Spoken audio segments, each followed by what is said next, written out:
Assalamualaikum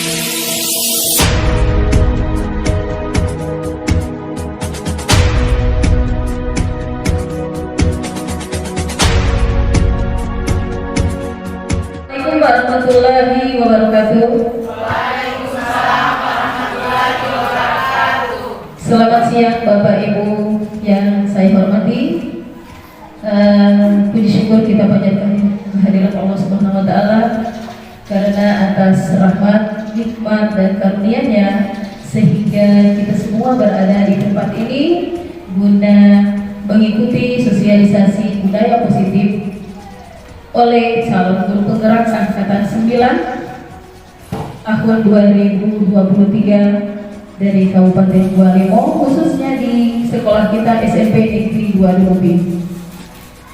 Salawat dan salam marilah kita aturkan kepada junjungan kita Nabi Muhammad SAW.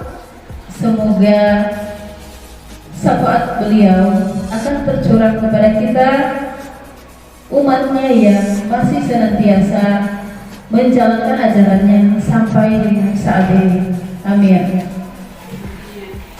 Bapak Ibu yang kami hormati, perkenalkan kami di sini hari ini akan melakukan diseminasi penerapan budaya positif yang Bapak Ibu telah ketahui bahwa saya bersama rekan saya Bapak Marwan Datawi SPD sedang mengikuti jenjang pendidikan guru penggerak angkatan 9, dan hari ini merupakan tugas kami untuk mensosialisasikan budaya positif. Insya Allah akan kita terapkan di sekolah kita. Bapak Ibu yang saya hormati, sebelum kami melakukan sosialisasi, maka hari ini saya buka dengan doa. Kita semua membacakan basmalah. Bismillahirrahmanirrahim. Acara diseminasi sosialisasi penerapan budaya positif di SMP Negeri 2 Lubi, saya memohon petunjuk dan ridho dari Allah Subhanahu wa taala. Kita buka dengan resmi. Acara pertama adalah sambutan dari Kepala SMP Negeri 2 Lubi.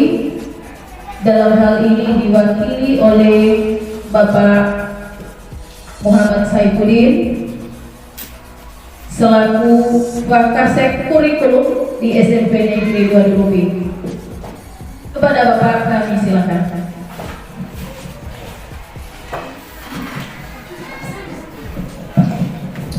Assalamualaikum warahmatullahi wabarakatuh.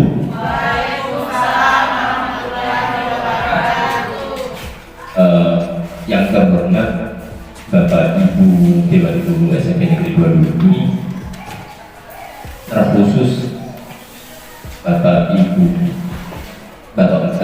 Marwan Dato dan Ibu Marlina selaku narasumber dalam kegiatan diseminasi penerapan budaya positif di sekolah kita saat ini di SMP Negeri 2 Lubi. Tidak banyak yang mungkin saya sampaikan. Yang pertama mungkin mewakili dari Bapak Kepala Sekolah, karena beliau hari ini tidak bisa hadir dalam kegiatan kali ini dikarenakan ada urusan keluarga yang penting juga yang tidak bisa ditinggalkan.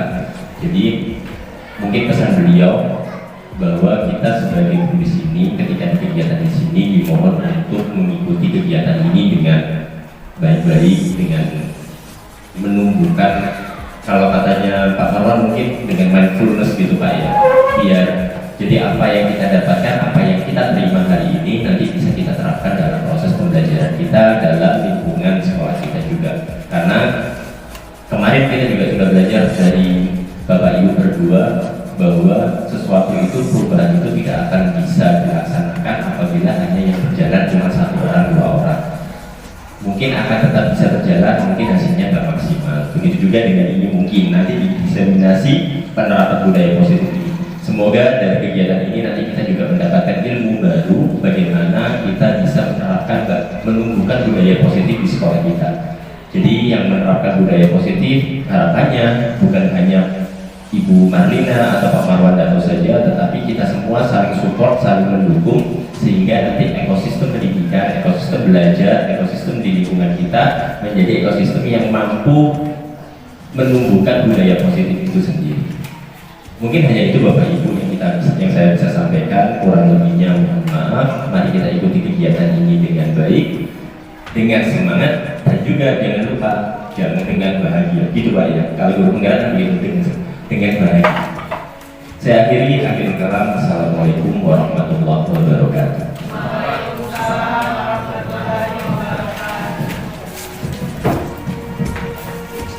Terima kasih saya ucapkan kepada Bapak Wakasek Kurikulum yang telah memberikan sambutannya di pagi ini.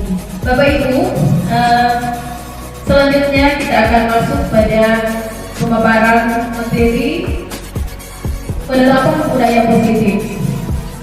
Yang pertama, perlu saya informasikan bahwa di kegiatan kita hari ini di budaya positif itu ada 6 materi pokok yang di sini kami kebetulan karena berdua kami akan membagi materi. Yang pertama, sesi pertama saya sendiri yang akan membawakannya dengan 3 materi. Kemudian selanjutnya materi kedua yang berisi 3 materi juga akan dipaparkan langsung oleh rekan saya Bapak Marwandato SPD. Di kesempatan ini, sebelum saya memulai pemaparan saya, karena ini kita sudah masuk di habis masuk kelas. Setelah masuk kelas itu kan kita rasanya pengablah di dalam kelas. Jadi sebelum masuk di materi ini, baiklah Bapak Ibu, saya akan mengajak kita untuk refreshing sedikit. Tetapi ini hanya kita tidak goyang-goyang, kita hanya menggoyangkan tangan kita. Tetapi Bapak Ibu, saya minta untuk berdiri.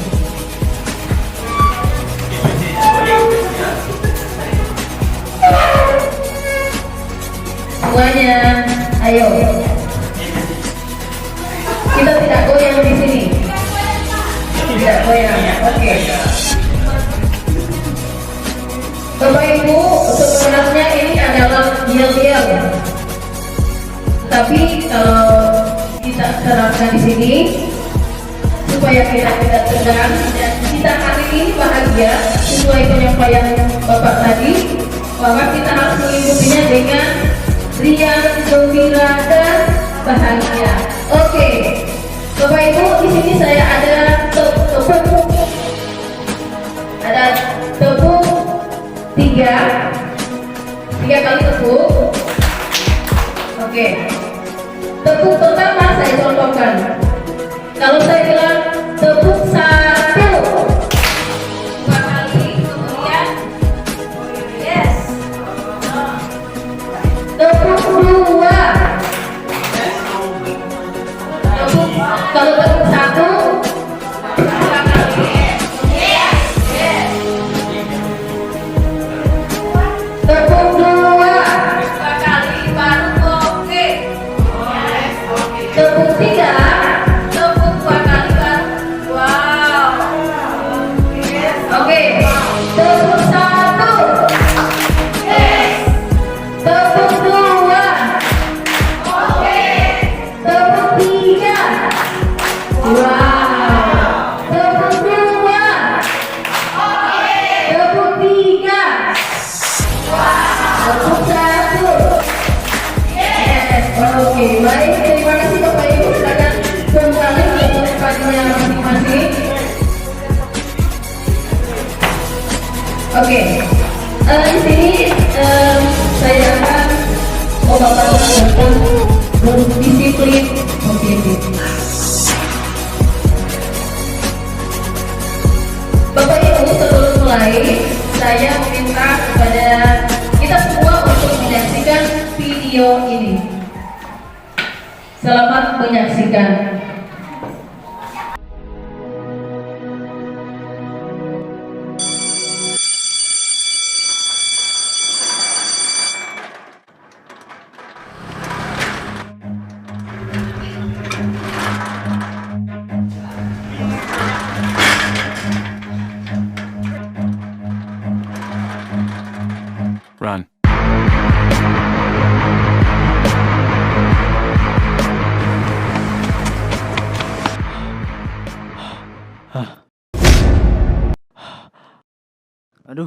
telat nih. Run.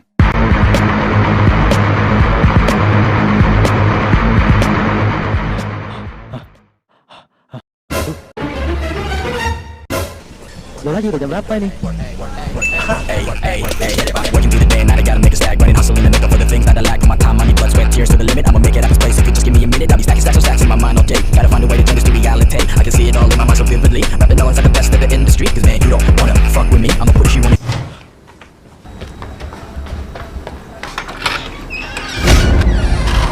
Pak, jam berapa ini? Kenapa telat? Maaf Pak. Sini.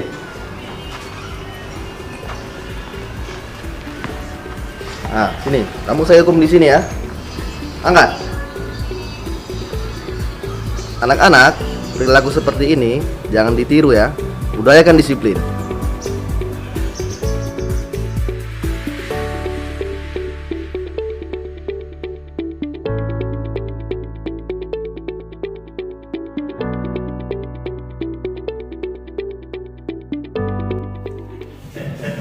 Oke, Bapak Ibu, kita telah menyaksikan video tadi.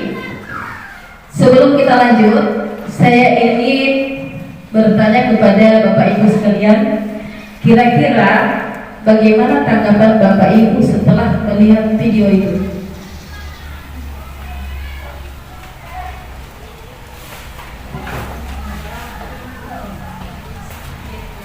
Masih ingat videonya tadi? Oke. Biasa saja? Oke, baik. Siapa yang akan memberikan tanggapannya? Oke, Bu Hesti, silakan. Mungkin Ibu bisa maju di depan sini supaya kita semua bisa melihat.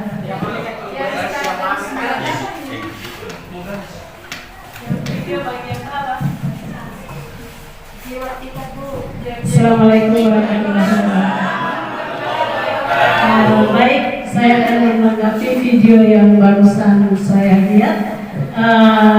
Ketika siswa terlambat buru-buru masuk ke dalam kelas, itu menandakan dia takut akan keterlambatan tersebut, ya.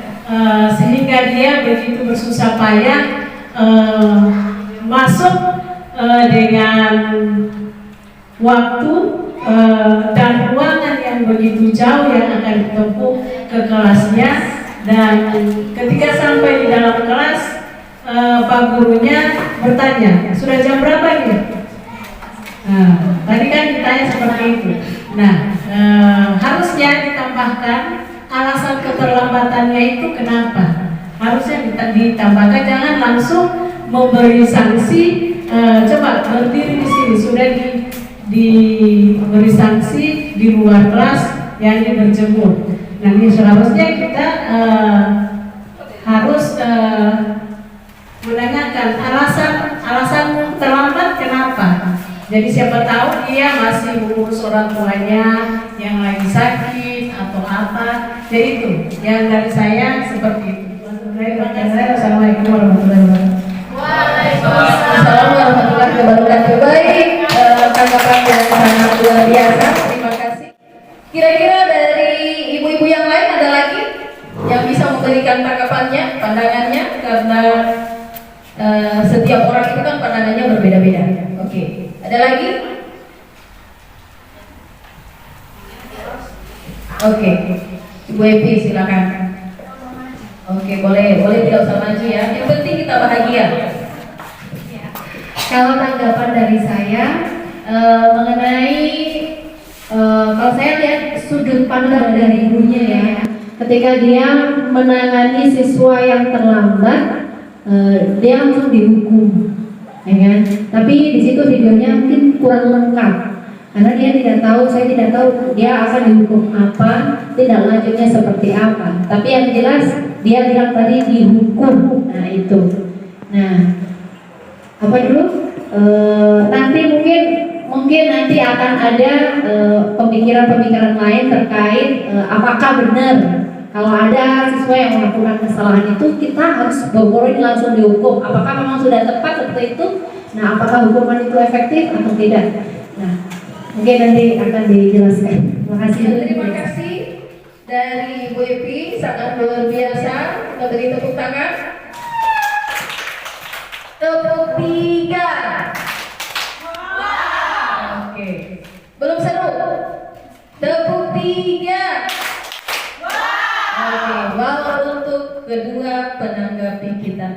Bapak Ibu, selanjutnya di sini juga saya telah menyediakan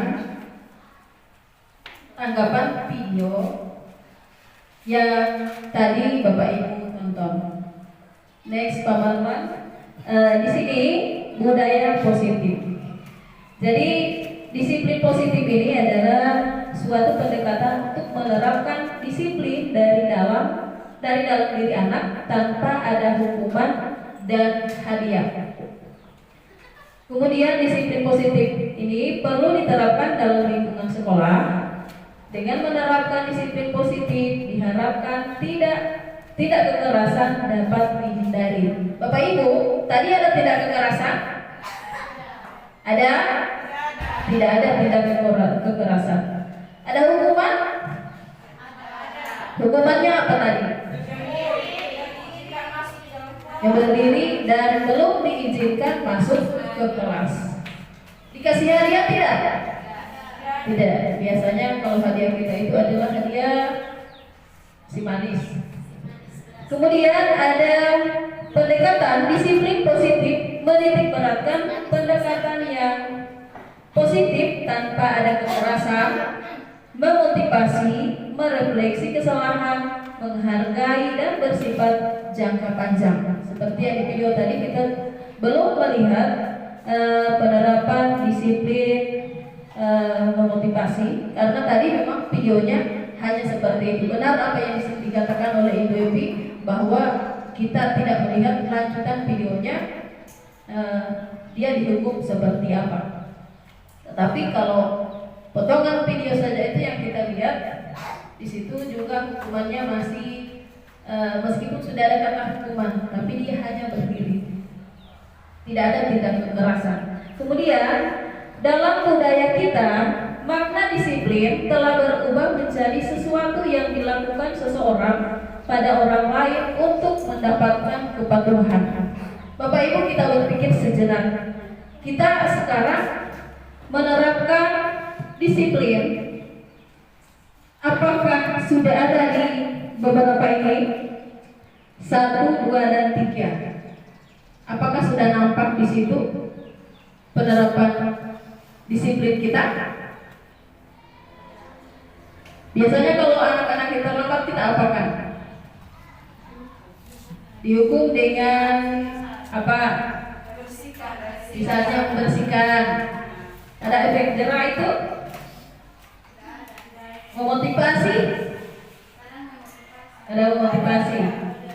Ada menghargai?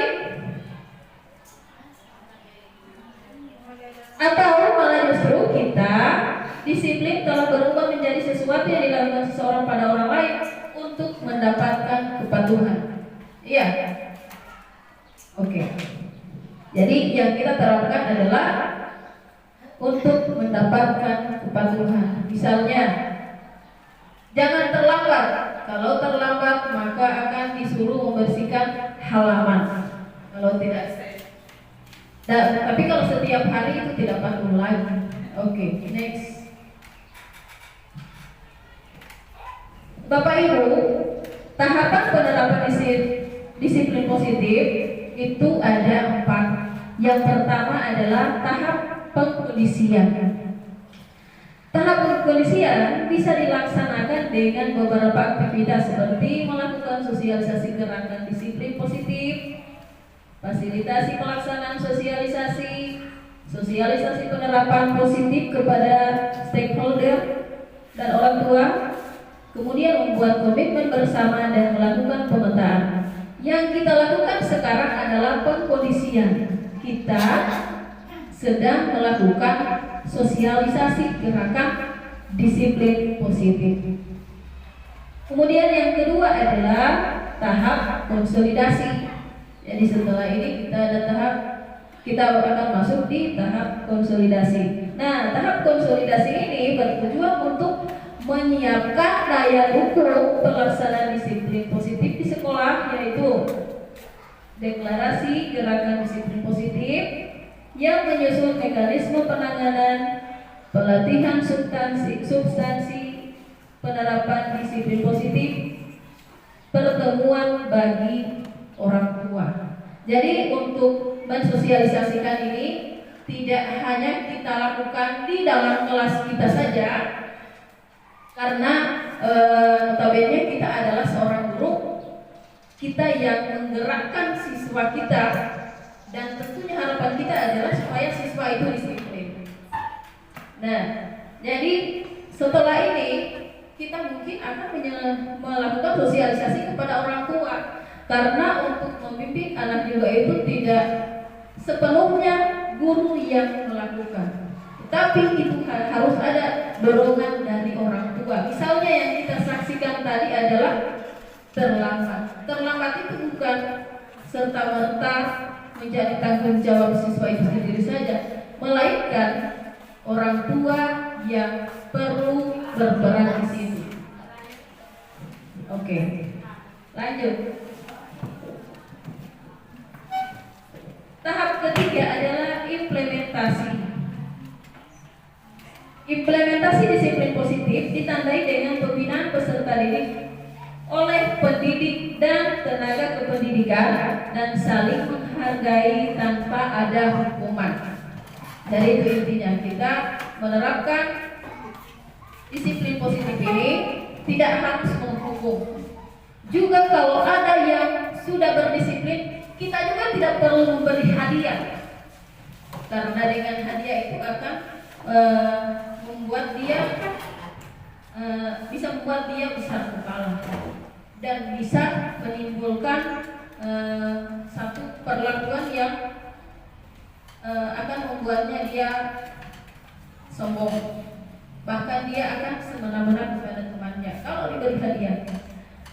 Kemudian penerapan disiplin positif dapat dilakukan dengan penerapan disiplin secara menyeluruh dan diintegrasikan dalam proses belajar mengajar di kelas.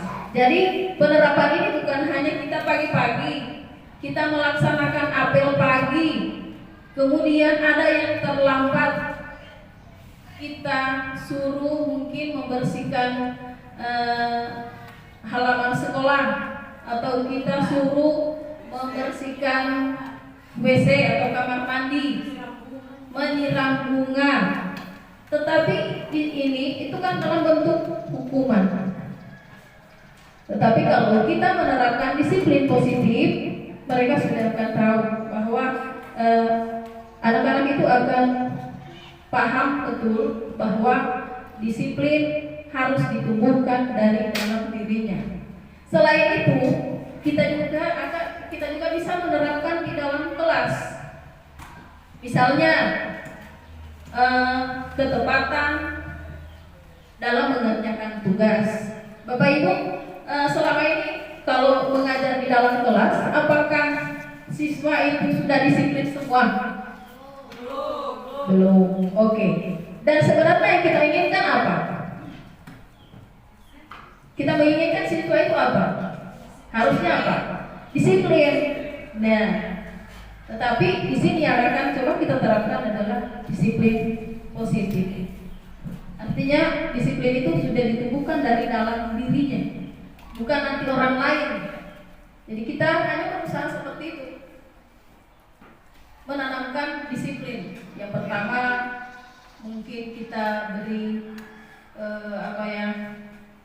kita beri pemahaman, kemudian dia juga bisa menyontoh kita kita sebagai guru bisa jadi contoh untuk mereka. Tanpa kita sudah menerapkannya untuk jangka panjang dan memang sudah ditanamkan di dalam dirinya, maka itu untuk kedepannya kita tidak perlu lagi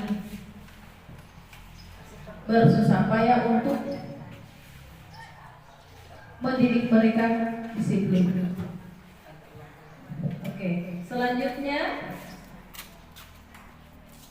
Bapak Ibu, disiplin positif yang nilai-nilai yang berikut adalah nilai-nilai kebijakan universal.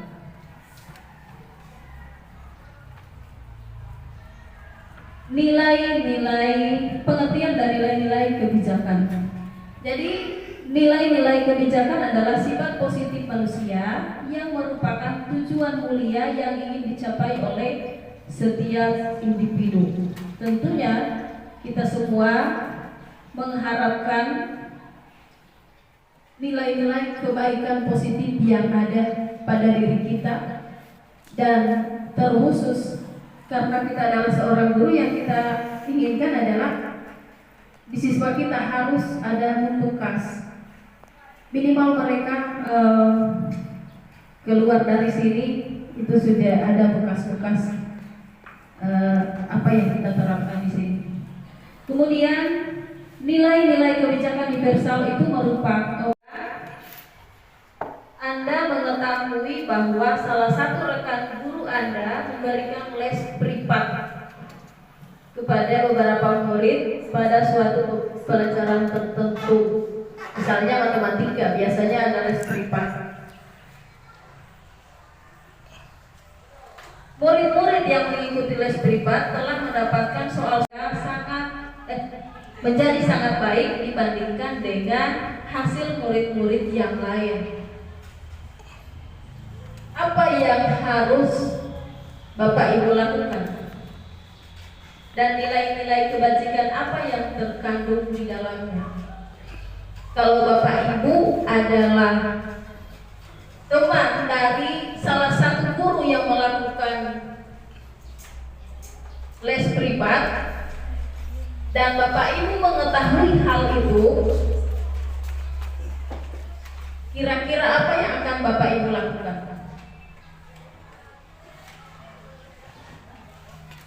Jadi Bapak Ibu boleh langsung berkomentar di sini saja. Apakah menegurnya atau apa? Ada?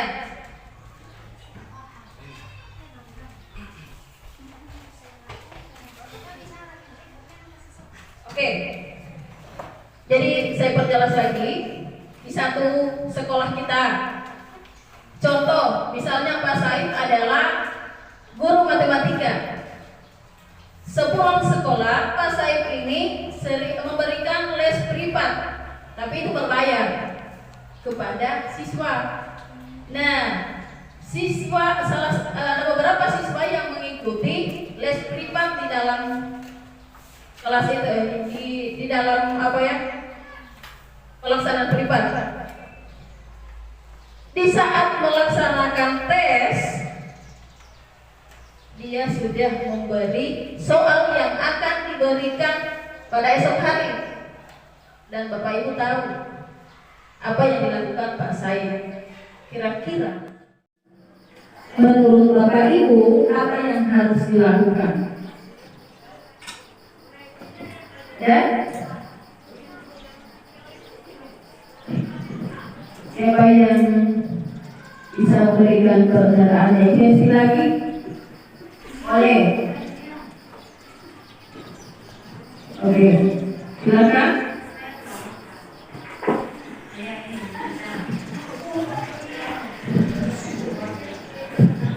Ya, terima kasih.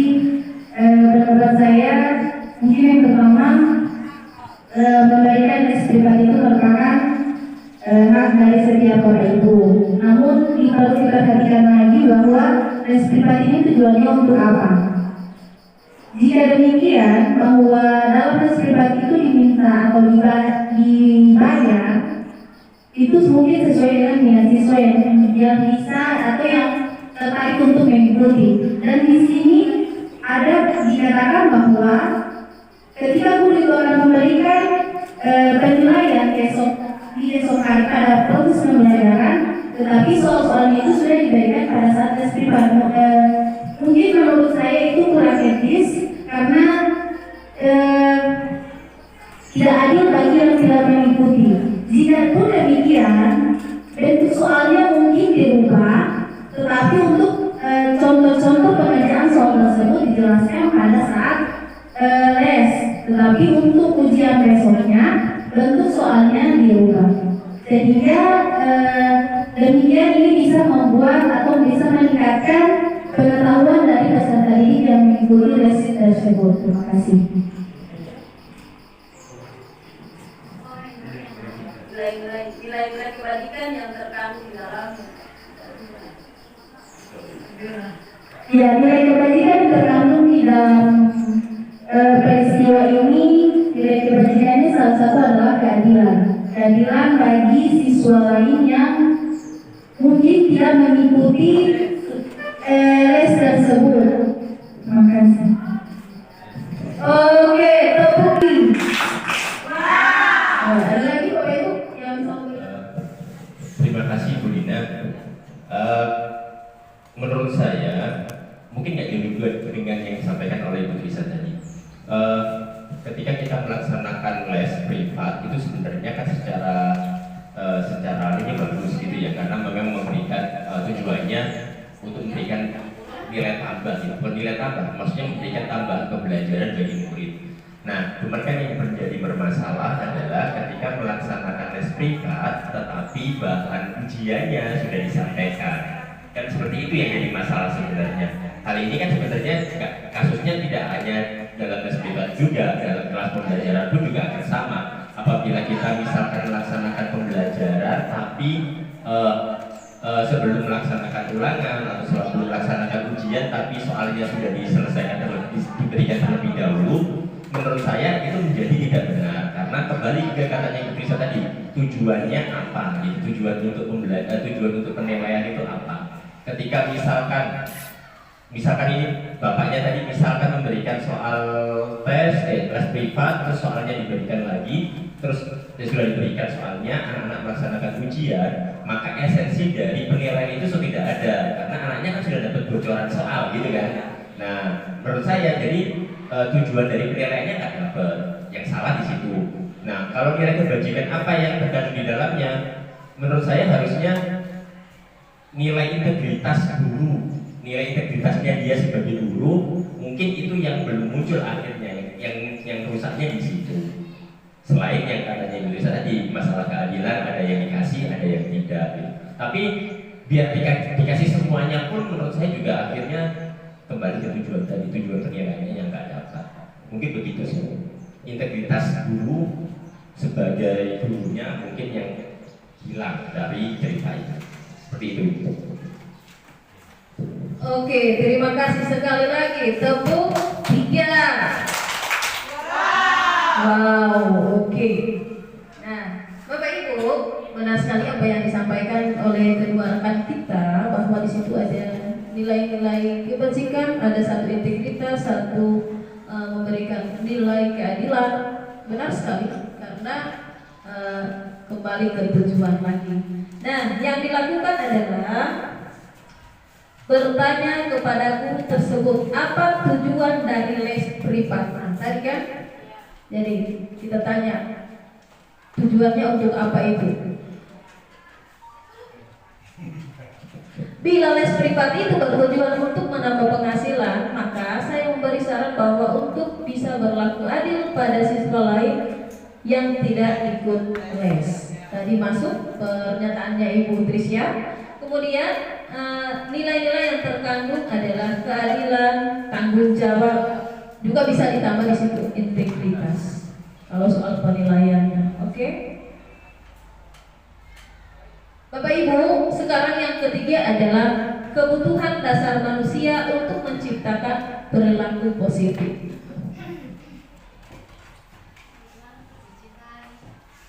Ya, kebutuhan dasar manusia yang pertama adalah kebutuhan bertahan hidup. Kita tentunya semuanya punya keinginan untuk bertahan hidup ya. Kalau dirampas haknya, mau? Bapak Ibu ingin makan kalau sudah lapar? Ya, lapar sekarang. Oh, belum ada konsumsinya. Tenang Bapak Ibu, ada nanti sebentar. Oke. Jadi kebutuhan hidup itu memastikan murid memiliki tempat tinggal yang aman dan nyaman, serta memberikan bimbingan kepada murid yang mengalami kesulitan atau masalah. Jadi kita memastikan bahwa murid itu datang di sekolah, dia itu nyaman. Apakah dia punya tempat tinggal? Kalau dia tidak punya tempat tinggal, kita memberi. Ada yang mau memberi rumah? Oh, tidak mampu. Tetapi kita hanya memastikan mereka itu aman atau nyaman, tidak. Kemudian yang berikut, cinta dan kasih sayang dan rasa diterima. Tentunya kita semua mengharapkan bisa diterima oleh orang lain. Kita juga menginginkan kasih sayang. Ada di sini yang belum punya pasangan? Ada. Oh, ada. Nanti saya doakan semoga cepat dapat pasangan. Ya. Tapi yang kita maksud di sini adalah siswa. Ya. Guru dapat menciptakan suasana kelas yang hangat dan penuh kasih sayang. Nah, tentunya kalau siswa merasa diterima, siswa merasa dicintai, merasa disayangi, tentunya di dalam pembelajaran itu akan sangat enjoy. Dia akan happy sehingga dia tidak punya tekanan sama sekali. Dan kita memberi materi pun dalam proses kegiatan belajar mengajar itu akan sangat mudah karena mereka bahagia. Kemudian yang berikut adalah kebebasan. Setiap orang pastinya ingin bebas, ya. Ada yang merasa tertekan? Tidak? Tidak ada yang tertekan karena apa? Gajinya kurang? Ya. Tidak bisa berbelanja? Oke. Kebebasan di sini adalah guru dapat memberikan kesempatan kepada murid untuk mengambil keputusan sendiri. Jadi itu yang dimaksud dengan kebebasan. Serta memberikan pilihan kepada murid dalam pembelajaran dan mendorong mereka untuk mengekspresikan diri. Kalau semua siswa kita sudah merasa tidak ada tekanan, mereka bebas, maka mereka belajar itu akan sangat baik. Mereka tanpa tanpa tekanan sama sekali, mereka bisa berekspresi. Kemudian yang berikut adalah kesenangan. Siapa yang tidak suka senang?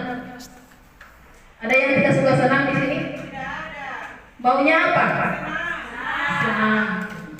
Ada yang menderita? Alhamdulillah tidak ada yang menderita, ya. Senang semua? Oke. Karena bukan cuma siswa, kita pun guru, kalau kita tidak senang datang di sekolah, maka ketika kita melakukan aktivitas kita dan yang menjadi tujuan utama kita itu tidak akan tercapai karena kita tidak senang. Tapi kalau kita awali dengan hari yang senang, kita datang di sekolah dengan happy, maka kita pun akan melaksanakan tugas kita dengan senang. Dapat gajinya senang juga. Oke.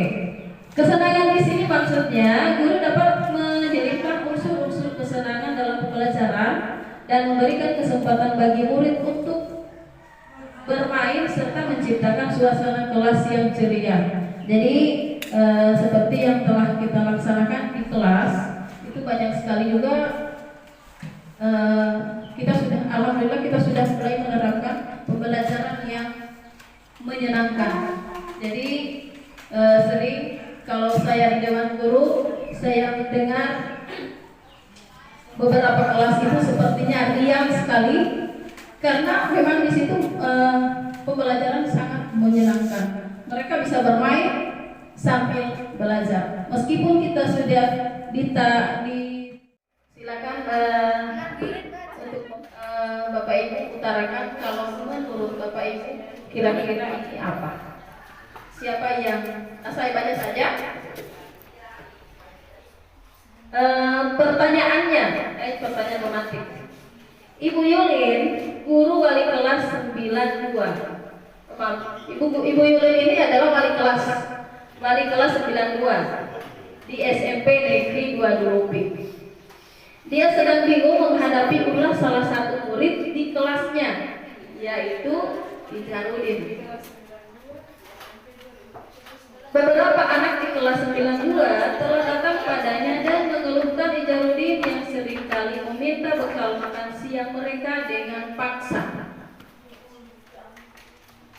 Jika Anda menghadapi situasi seperti Ibu Yulin, apa yang akan Anda lakukan? Menurut Anda, kira-kira apa alasan Izharudin melakukan hal itu? Oke. Ya. Boleh wali kelas, boleh yang lainnya. Di sini kita bebas. Kita semua bebas berkomentar, bebas memberikan pendapat, bebas bahagia hari ini. Oke. Ibu Yulin, kebetulan Ibu Yulin adalah wali kelas yang sedang.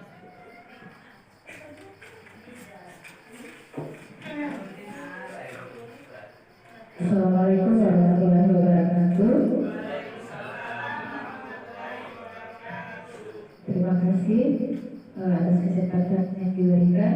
Di sini saya akan menjawab pertanyaan romantis dari cerita Ibu Yulin sebagai guru wali kelas 92. Nah, di sini saya melihat bahwa ini kan pertanyaannya, menurut Anda kira-kira apa alasan Izharudin melakukan hal itu dari cerita di atas? Nah, kalau saya melihat dari cerita ini bahwa Izharudin ini apa namanya? Ya, tidak terpenuhi kebutuhan hidupnya. Ya, dari di sini kan dia memaksa untuk memberi makanan, minta bekal kepada temannya. Ya, mungkin ini dari saya. Assalamualaikum warahmatullahi wabarakatuh. Waalaikumsalam warahmatullahi wabarakatuh. Tepuk 3. Oke, maunya slow ya. Oke. Tadi Ibu Olin sudah memberikan pernyataannya, tanggapannya terhadap pertanyaan nomor 2. Nah, yang nomor 1 siapa? Apa yang akan Anda lakukan ketika Anda adalah Ibu Yulin? Ada?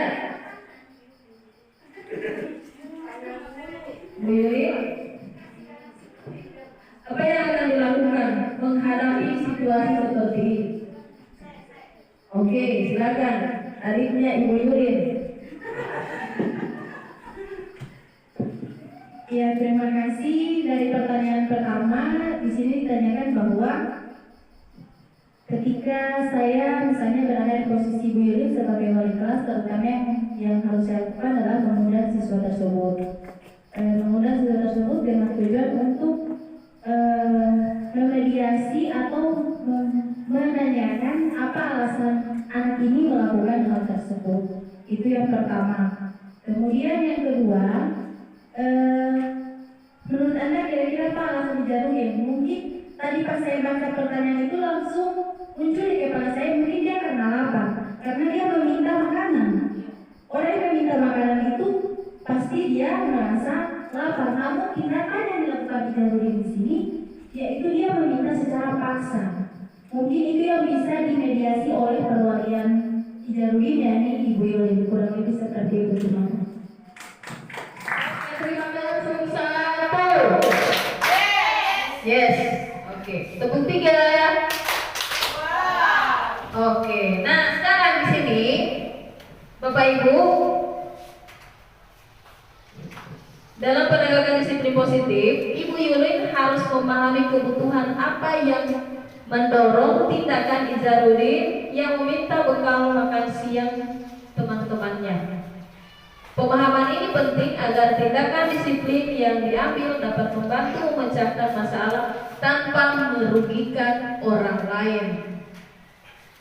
Ya, jadi Ibu Yulin harus memahami dulu kebutuhannya si Ijarudin ini apa. Jadi dia kebutuhan mempertahankan hidup sebenarnya, ya, karena makan untuk hidup, ya. Makan untuk hidup atau hidup untuk makan? Makan untuk hidup. Oke, bagus. Kemudian jika Ijarudin merasa lapar dan tidak memiliki bekal, tindakannya mungkin merupakan upaya untuk memenuhi kebutuhan dasar bertahan hidup seperti makanan. Ya. Kemudian berikut, Ijarudin mungkin merasa senang saat temannya memberi perhatian atau mengikuti permintaannya dan mencerminkan kebutuhan akan kasih sayang dan rasa diterima. Oke. Terima kasih saya ucapkan kepada Bapak Ibu yang hari ini masih stay di ruangan ini untuk mendengarkan sosialisasi dari kami berdua, dan selanjutnya kita akan mengikuti materi selanjutnya yang akan dibawakan oleh rekan saya, Bapak Marwan Detau, SPD. Terima kasih. Wassalamualaikum warahmatullahi wabarakatuh.